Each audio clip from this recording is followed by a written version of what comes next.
Buenas Vamos a noches. entrar con el análisis. Gracias, Freddy. Con Nelson Cox, viceministro del Régimen Interior de Bolivia, nos acompaña desde La Paz. Viceministro, muy buenas noches, bienvenido. Viceministro, ¿me escucha? Muy buenas noches. Le escucho muy bien, Tatiana. ¿Usted me escucha? Lo escucho perfectamente. Muchísimas gracias. Muy buenas noches, ¿cómo está? Todo muy bien. Qué bueno. Atento a lo que usted consulte. Muchísimas gracias. Sobre la ubicación de las armas, viceministro, preguntarle, tanto de las que envió el gobierno de Ecuador, del entonces presidente Lenín Moreno, como las que envió el gobierno de Argentina, del entonces presidente Mauricio Macri. Nos estaba diciendo un punto que resulta clave hace minutos nuestro corresponsal en La Paz también, Freddy Morales. Se conoce parte de todo ese armamento, pero ¿qué sucede? ¿Qué investigaciones se adelantan para identificar el otro armamento que entró, según ustedes han informado, de manera irregular? Bien, Tatiana, es importante ante esta situación que se tenga bien claro que lo que se ha gestado en el gobierno de facto ha sido una extraña cooperación internacional. Le llama cooperación internacional tanto Ecuador como Argentina. Sin embargo, Tatiana, en el derecho internacional de los derechos humanos, no existe probabilidad alguna como para que un país tenga injerencia en efectuar represión bajo criterios de la seguridad interna. No existe. Sin embargo, muchos gobiernos de derecha han efectuado ese tipo de trabajo articulado. Ya ese trabajo articulado ha sido oculto. Es por eso que en este momento se continúan efectuando las investigaciones, puesto que no existe documentación en abundancia como para poner en evidencia todo ese mal manejo que se ha realizado. En estos días pasados, nuestro ministro de Gobierno ha presentado hoy mismo las más de 26.900 cartuchos que han sido encontrados, sumado a los gases aerosol, granadas han sido provistas por el gobierno de Macri, pero disfrazadas de lo que va a ser una permisibilidad para que ingrese el grupo Alacrán. Esa es la figura legal con la cual el 11 de noviembre se ha urdido entre dos gobiernos para ingresar material, no solamente bélico, material para reprimir a población boliviana. Entonces, esto desde luego configura no solamente una seria afectación a la soberanía, sino al haber ingresado determinado armamento, determinado material con permiso del embajador, y este tipo de escenario ser útil para que se ingrese también de forma absolutamente ilegal todo lo que va a ser un tráfico ilícito de armas, obviamente se configuran delitos.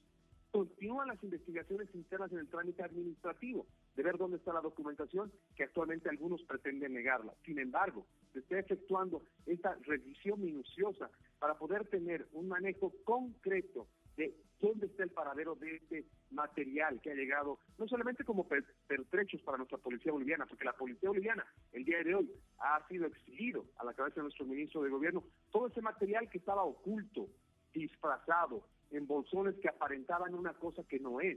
Entonces, este tipo de material que ha entrado entre el 11, con permiso del 11, el 13 de noviembre acá a Bolivia, ha cumplido una finalidad, que ingrese de forma oculta, que ingrese evadiendo la normativa, que ingrese evadiendo controles.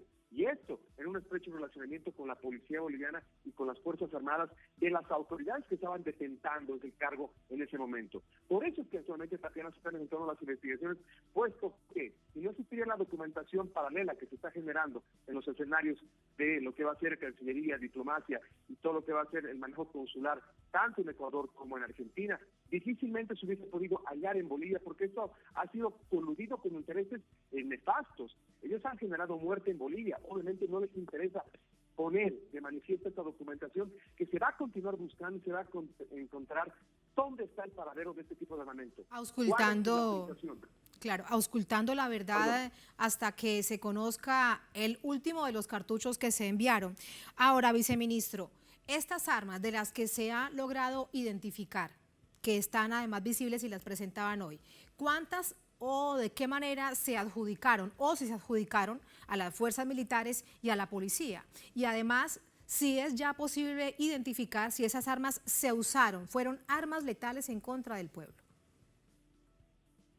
Lo que hoy ha sido exhibido por nuestro ministro de Gobierno es la que se encontraba en los depósitos de la policía boliviana. Vale decir que este material que ha sido ingresado de forma ilegal a Bolivia ha sido puesto en tenencia de la policía boliviana y está actualmente en lo que se ha recuperado que estaba en almacenes. Ahora, falta otra cantidad, Tatiana, la que estaba en poder de las Fuerzas Armadas, porque similar cantidad de material bélico, de material de represión ha ingresado, pero ha sido puesto en manos de las Fuerzas Armadas. Ahí restará saber cuál ha sido la utilización que ha tenido para intervenir en las masacres tanto de Sacaba como en Sencata. En el caso de la policía boliviana, se ha hecho la exhibición el día de hoy porque la policía boliviana no ha utilizado. La policía boliviana no ha solicitado, Tatiana. No es unidad solicitante. No hay un solo documento que vincule al gobierno del expresidente Evo Morales, ni al alto mando policial, ni al exministro de gobierno que haya solicitado. Vale decir, es un ingreso absolutamente irregular que ha sido acordado, amañado entre la diplomacia del gobierno de Macri y la diplomacia del gobierno de Sá. Pero viceministro, alguien tenía que haber dado la orden. Alguien tuvo que haber dado la orden. Si no fue la comandancia de la policía, si no fue desde las fuerzas militares, tuvo que haber sido la presidenta de facto, pero alguien tuvo que haber dado la orden. ¿Hacia dónde apuntan esas pistas? Usted ahí tiene toda la razón y con la claridad. Obviamente acá los altos mandos, porque no hay un documento en el que se pueda mostrar cuál ha sido la autorización, pero había un alto mando. Tanto lo que ha sido la participación del excomandante Calderón, como también el excomandante tercero de las Fuerzas Armadas, la expresidenta de facto, Yanine Áñez, el exministro del gobierno, obviamente tienen responsabilidades en este accionar. Eso es lo que se debe investigar, porque aquí hay un ingreso de armamento, esto es un tráfico ilícito, y eso se va a hacer una causa penal. Nuestro ministro, los días venideros, seguramente se tiene que oficializar la denuncia penal, porque esta situación tiene que esclarecerse, y ahí se va a saber. En este momento han ocultado a la población boliviana, han ocultado en el manejo de la cosa pública este tipo de gestiones que son una clara injerencia para la represión, que son un claro acuerdo para generar muerte. Y desde luego esto conlleva también responsabilidad internacional que sabrán evaluarla también en el país de Argentina como en el gobierno de Ecuador, los connacionales ecuatorianos y argentinos, para que asuman responsabilidades dignatarios que han estado coordinando una represión cual si fuese un plan Cóndor. Entonces, de verdad, es absolutamente nefasta el nivel de utilización que se ha tenido para algunas situaciones que no son diplomacia, son una coordinación que ha generado muerte y que en función de eso se debe esclarecer el nivel de participación de quienes han autorizado en este momento este ingreso, por qué han ocultado y dónde está el demás armamento de las Fuerzas Armadas. ¿Cuánto se ha utilizado para reprimir tanto en Salcaba como en Sencata, como en Pedregal, como en todos los lugares en los que han imperado con fuerza y con violencia, con muerte, para generar todo lo que ha sido el régimen de facto? Entonces, esos elementos... Todas estas... Todo esto corresponde a una cantidad de preguntas, viceministro. El ingreso de las armas se dio el 13 de noviembre del año 2019. Las masacres de Sacaba y de Sencata, la de Sacaba fue el 16 de noviembre y la de Sencata fue el 19 de noviembre. ¿Han establecido en esta línea de investigación parte de las armas que se recogieron incluso por parte de la misma población que se vio atacada, que lo veíamos en las cámaras de Telesur, cómo recogían las armas con las que les estaban disparando para identificar? Pero también allí habría que preguntarles si tienen algún código, si tienen alguna referencia que indique que esas armas provenían de Argentina o de Ecuador. Mire usted cómo ha sido la coordinación coludida para aparentar escenarios de lo que no quieren que se esclarezca. Y DIS ha efectuado las pericias en su momento de lo que se ha encontrado las balas. Sepa usted, Tatiana, que yo estaba en un rol de defensor del pueblo y yo participé en las autopsias de los 9 hermanos que han caído en Sacaba. Entonces, esos trabajos investigativos obviamente señalaban que no era armamento de utilización rutinaria ni de las Fuerzas Armadas ni de la policía. Ahí existen los elementos por los cuales se ha utilizado este tipo de situaciones con armamento que ha sido bélico, pero desde el gobierno de Argentina como el gobierno de Ecuador. Esos elementos están paralelamente tramitándose en lo que ha sido la investigación de la masacre. Hay en esa lógica una demora en todo lo que ha sido esas pericias. Sin embargo, ahora existen mayores elementos para poder saber por qué se extraña que este tipo de armamento no era ni de las Fuerzas Armadas ni de la Policía Boliviana, porque era un armamento que ha ingresado de forma ilegal, un armamento que ha ingresado con todo lo que va a ser esta utilización de situaciones, no solamente de represión interna, sino para poder generar muerte, pero con una permisibilidad que querían ocultar ese tipo de coordinación que ha existido para aplicar una represión, tanto el 16, 17, 18 y los demás días que ha seguido imperando las fuerzas duales, militares y policías que han salido a las calles para callar al pueblo. En lo que se ha constituido en caso tal con más pruebas en un delito de lesa humanidad que además no prescribe de acuerdo con el Estatuto de Roma. Hay una fecha en la denuncia que ustedes hacen como gobierno viceministro del régimen interior de Bolivia sobre lo que significó este plan continental, como también ha denunciado el presidente Arce, este nuevo plan Cóndor con estas nuevas formas. La fecha es el 24 de julio de 2019. ¿Por qué esa fecha? A partir de ese momento que sucedió.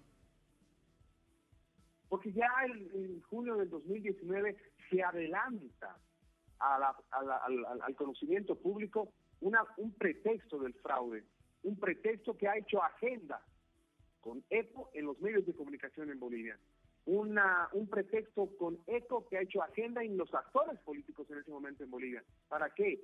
Para que asientan que Evo Morales iba a hacer fraude y que iba a ser producto del fraude lo que pasó en octubre del 2019. Fue todo planificado para golpear una democracia de Bolivia que estaba absolutamente firme. Sin embargo, hay los elementos con los cuales nuestro ministro de Gobierno ha identificado el accionar del gobierno de Trump en todo lo que ha sido este tipo de manejo, conjuntamente la OEA, desde luego que sí, conjuntamente Almagro. Qué pena la utilización de un escenario multilateral que estaba bien visto para nosotros. Sin embargo, este tipo de sustitución para poder haber pretextado el fraude con la finalidad de tomar por la fuerza el poder, tomar por la fuerza el gobierno, obviamente son elementos que se continúan investigando en función de los descubrimientos que se tienen, no solo en documentación, sino en el accionar paralelo que han tenido gobiernos de derecha, como el de Ecuador, como el de Argentina, y veremos que otros gobiernos no se hayan metido. Vamos a continuar investigando. Nosotros somos placables, como nuestro ministro ha señalado, para poder identificar a todos los responsables que han participado en esto. Habrá que ver la coordinación internacional que vayamos a hacer para poder identificar, y en cada país también, que no se callen diputados, asambleístas, que tienen que reclamar a sus gobiernos por este accionar que usted muy bien ha dicho, son delitos de lesa humanidad, sí. El ingerirse Pero mire dentro usted, de la política boliviana. Sí, Dígame. pero mire usted con respecto, por ejemplo, a Ecuador, la Asamblea Nacional ha negado la apertura de una investigación al expresidente Lenín Moreno. Si bien se espera apertura de investigación por parte de la Fiscalía, el escenario sí es muy distinto en Argentina, donde ya hay 2 procesos en la Fiscalía en contra del presidente Macri y la que fungía como secretaria, como ministra de Seguridad, la señora Patricia Bullrich. Ahora, a nivel continental estamos hablando entonces de Argentina, estamos hablando de Ecuador. Usted ha nombrado también al gobierno de Estados Unidos con el entonces presidente Trump, a la OEA, y también había un actor que desde esas mismas fechas, antes de las elecciones en Bolivia, hablaban de irregularidades. Estamos hablando del representante de la Unión Europea. ¿También avanzan las investigaciones hacia allá? Y gracias, Tatiana. Este tipo de accionar en un país ante su injerencia tiene la justicia soberana de cada país. Desde luego que sí. Ahí sí Ecuador continúa o no continúa. En Argentina si continúa o no continúa. No tiene nada que ver con la articulación de estos criterios de injerencia que ha existido, que se abre en lo que va a ser también lo que nuestro Procurador General del Estado seguramente lo va a hacer saber. Nosotros contamos con una Procuraduría General para ver esta defensa de los intereses del Estado ya en escenarios subnacionales, entonces en escenarios supranacionales, perdón. En función de eso, para ver si se activa también lo que va a ser la jurisdicción de la Corte Penal Internacional a la Fiscalía para que se pueda poner en conocimiento, se debe evaluar, Tatiana, porque estos son delitos de vinculación entre países. Y desde luego, cada uno de los elementos que se va encontrando va a generar con mayor criterio la teoría del ilícito que se ha utilizado para poder afectar lo que es la democracia de Bolivia. Y estos elementos van a irse construyendo en función de los elementos que se pueda seguir descubriendo. Eso es lo importante. Por eso estamos caminando en este tipo de documentación inexistente, que han hecho perderse, que han hecho ocultarse, pero que ante las copias que se está encontrando, ante los archivos, ante las pruebas en los almacenes, ante el tipo de resquicios que han dejado de este tipo de accionar, se va a poder acumular para poder generar también esta persecución penal, porque es una afectación continental. Obviamente, hay intereses de muchos países de por medio, de instancias multilaterales, así como ha tenido la OEA, así como ha tenido también la Unión Europea, para que vayamos a ver que ellos asuman responsabilidad de lo que han generado en Bolivia, porque no puede puede ser posible que en su momento al rótulo de democracia hayan acallado al pueblo. Ahora tiene que cada uno de ellos asumir su responsabilidad en función de eso, las estrategias de defensa legal que van a ir evaluando para ver cuál es el escenario más favorable para que estos casos no queden en impunidad de agentes internacionales, de voceros internacionales que han destrozado la democracia en Bolivia. Un quiebre institucional durante más de un año y esa larga, oscura noche que vivió lamentablemente el país. Pero mire usted, viceministro, cómo con todas estas pruebas, hoy algunos sectores de la oposición dentro de su país, dentro de Bolivia, dicen que eso no es cierto, que todo esto es un plan, ahora acompañado por gobiernos de estas naciones, para destruir la credibilidad de la oposición dentro de Bolivia. ¿Cuál es su valoración acerca de ello? La valoración que se ha mantenido por muchas instancias internacionales. No hay una sola que haya demostrado que ha existido fraude en octubre del 2019. Entonces, cae por su propio peso toda la argumentación que han hecho la OEA, la Unión Europea, los actores internacionales, con todo lo que ha sido un escenario desfavorable para continuar con una democracia pujante. Entonces, estos elementos, obviamente, al 2020, al 2021, no han podido reproducirse. Ese fraude no fue otra cosa que un golpe de Estado en contra del gobierno. Obviamente estos actores van a poder continuar con la cantaleta que ha instalado el gobierno americano en 2019. Van a continuar con esa cantaleta pretendiendo con eso afirmar una situación inexistente. En Bolivia hubo un golpe de Estado. En Bolivia hubo actores nefastos que han generado muerte y masacre. En Bolivia no hubo fraude en 2019 y esos elementos se tienen que demostrar con documentación, con prueba. La OEA, Almagro, tiene que ser responsable de todo lo que ha generado. Esos veedores que han venido a hacer un escenario justo de no fiscalizar nada y presentar un informe preliminar para decir en Bolivia hubo fraude, tienen que asumir sus responsabilidades. Los demás países ojalá no permitan veedores que siguen utilizando la democracia para fines innobles como lo ha hecho Almagro. Entonces, esos escenarios vamos a continuar. Pero dejar de lado a actores bolivianos, a políticos bolivianos que van a seguir cuestionando, van a tratar de decir que se está armando. Eso es previsible, de gente irresponsable que en su momento ha permitido destrozar la democracia boliviana y que ha permitido destrozar la economía de Bolivia. Estos actores políticos tienen que de verdad asumir su consecuencia y su responsabilidad consecuente de lo que han generado en contra del pueblo boliviano. Que se conozca toda la verdad, que se haga justicia. Viceministro, muchísimas gracias por esta conversación. Buenas noches. A usted, Tatiana, muy buenas noches. Muy buenas noches.